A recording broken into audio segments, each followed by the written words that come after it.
Hello again and welcome. It's another episode of Song Analysis, and today I want to talk about a game that I actually really had a hard time getting into. I couldn't get into it the first time I tried it, and then I tried another playthrough, and goodness, I fell in love with the game. I really liked it, and it has one of my favorite From Software bosses of all time. Today we're going to be talking about the song and the enemy, Dancer of the Boreal Valley from Dark Souls 3.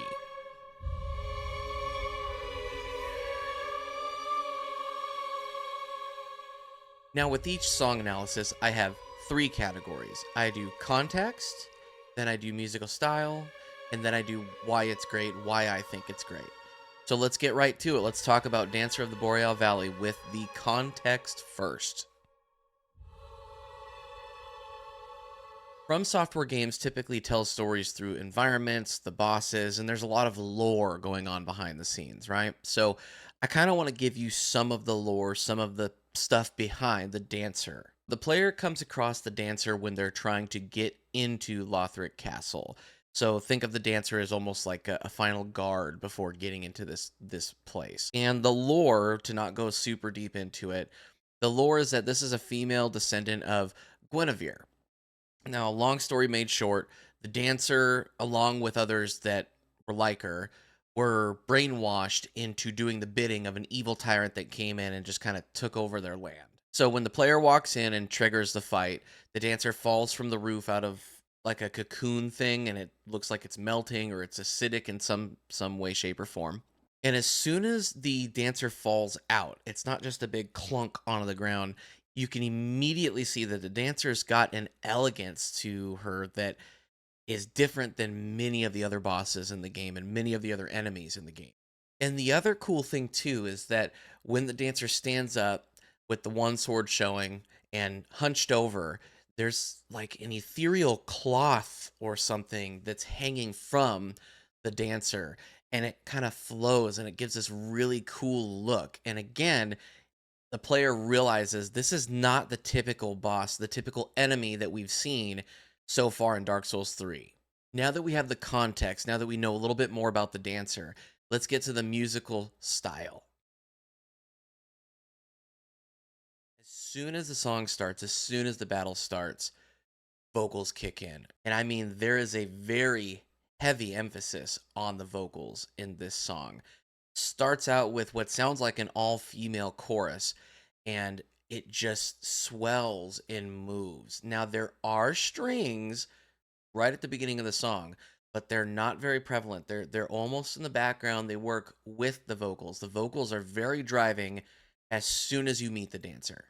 And as the song progresses, those strings start to become louder and more prevalent, while the vocals kind of back up a little bit and start to emphasize the string. So it's this cool movement, this fluid movement between the vocals and the string section.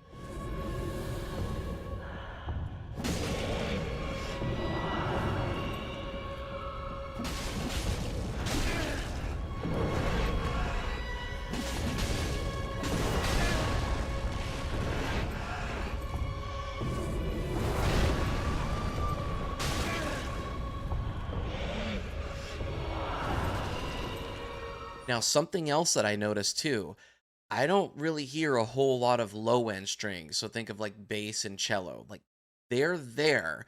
I think it's a cello that I hear in there, but it's not very prevalent. It's not in the foreground. What's in the foreground are the high strings. And I'm not talking about a Danny Elfman type of high strings, very frantic and frenetic. It's very smooth, but it's just everything is much higher. It's more uplifted in the song, and so are the vocals. And it's really cool to see that all of these movements with the strings and the vocals are very smooth. There's no abrupt movements to notes in this song. Everything, even when it gets intense, is still very smooth. This reflects the dancer's movements. The dancer is so deceptive. As a battle, it's really hard. The dancer moves slow but fast. It's really weird. It's really hard to describe. And when you see the dancer moving, you expect something to happen. And most of the time, you're like, I totally messed up. I couldn't read that. And it's these smooth movements of slow down and then speed up. It's really cool how the strings and the vocals match this movement. The other thing that reflects this character, the dancer, in this fight is the dissonance in this song. So, what is dissonance?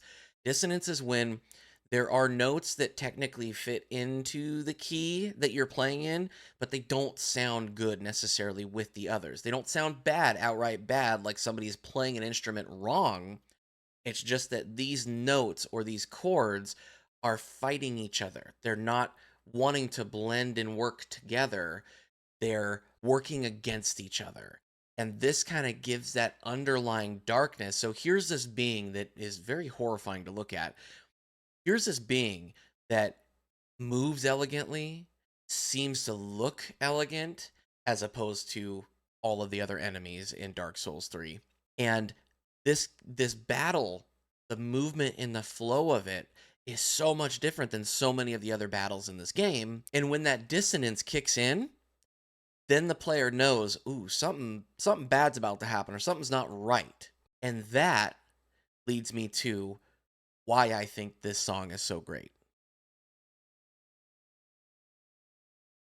The song in this fight is so intense without being over the top and bombastic, and it creates such tension in the battle. When I was fighting the dancer, I had sweaty palms. I was trying my best to hold on to win this battle. And what I love about it is that it's so intense without being brutish or bullish. It's not like many of the other battles where it's like a force of power.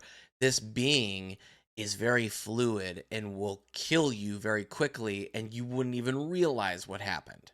And I love the implementation of the strings in this song. Now, again, it's very vocal focused at the start, but by the end of the song, the strings are more prevalent. And I love that swelling movement. It's almost like a wave where the vocals and the strings go back and forth with each other. And I love that the strings are all higher register. It's crazy. Normally, higher register, I'm not a super huge fan of because it starts to grate on my ears. This song, not at all. It because of those smooth movements, because of those transitions to notes and the fluidity of it all, mixed with the vocal, the female choir. It blends so well and makes everything so much more intense with the dancer. And these strings and vocals, their movements mimic the dancer's movements as you're fighting this character. I remember playing and like leaning into things. Now, my movements were probably not nearly as graceful as the dancers, but I was moving. I couldn't help but move during this battle. And I didn't realize it until after I die or after I finally beat the dancer. And that's because this music amplifies who the dancer is as a character and as a fight.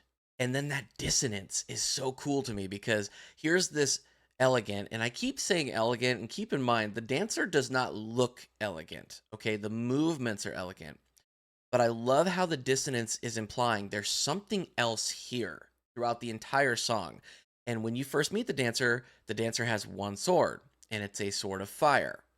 That dissonance keeps creeping in, creeping in, creeping in, and then the player gets this character to this battle to the next phase, and another sword comes out, and that sword is a sword of darkness, and that's where the dissonance is coming from. So you have this elegance and this evil kind of coming in together to create this character, and the music reflects that brilliantly.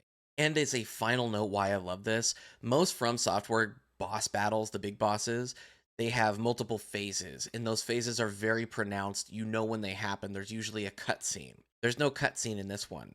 You move to the next phase by seeing the dancer pull out the second sword, is almost like from Dragon Ball Z when Piccolo takes off his weights and he says, "Okay, well now I can fight," right? Like, "Whoa, you've been holding on to weights this entire time?" That's what the dancer does with this dark sword. Pulls out and you're like, "Oh, that's where the dissonance came from and now I'm in trouble." So I love this song.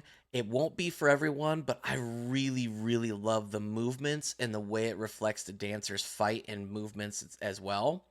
And that's going to do it. I love the Dancer of the Boreal Valley. I love the fight. I love the music. I love the design of the enemy.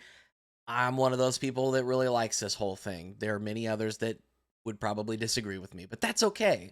If you like this video, let me know. And again, tell me in the comments, tell me, hey, you need to check out this song, Bauer. You need to go check this thing out. It's great. I would love to hear from you about songs or games that you absolutely love so that I can go check it out and maybe I'll do a song analysis about it.